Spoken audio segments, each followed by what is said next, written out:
की breaking news ॾियूं त बलूचिस्तान असेंबली में दहशतगर्दी जे वाक़िअनि ख़िलाफ़ ठाराव पेश कयो वियो आहे।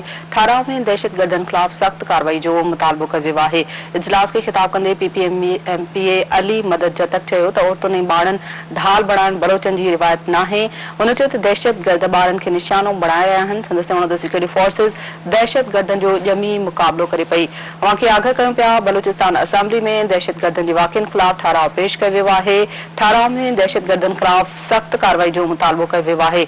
इजलास खे ख़िताब कंदे PPMPA अली मदद जतक चयो त औरतुनि ऐं ॿारनि खे ढाल बणाइण बलोचनि जी रिवायत नाहे।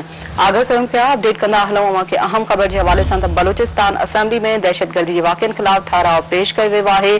ठाराव में दहशतगर्दनि ख़िलाफ़ सख़्त कार्रवाई करण जो मुतालबो कयो वियो आहे। इन हवाले सां अवां खे ॿुधायूं पिया त इजलास खे ख़िताब कंदे PPMPA अली मदद जतक चयो आहे त औरतुनि ऐं ॿारनि खे ढाल बणाइण बलोचनि जी रिवायत नाहे। हुन चयो त दहशतगर्द ॿारनि खे निशानो बणाए रहिया आहिनि। संदसि चवणो हो त सिक्योरिटी फोर्सिस दहशतगर्दनि जो ॼमी मुक़ाबिलो करे रही आहे।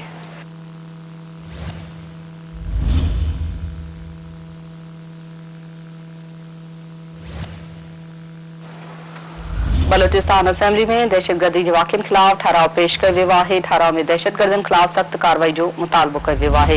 इजलास खे ख़िताब कंदे PPMPA अली मदद जतक चयो त औरतुनि ऐं ॿारनि खे ढाल बणाइण बलोचनि जी रिवायत नाहे। हुन चयो त दहशतगर्द ॿारनि खे निशानो बणाए रहिया आहिनि। संदसि चवणो हो त सिक्योरिटी फोर्सिस दहशतगर्दनि जो ॼमी मुक़ाबिलो करे पई।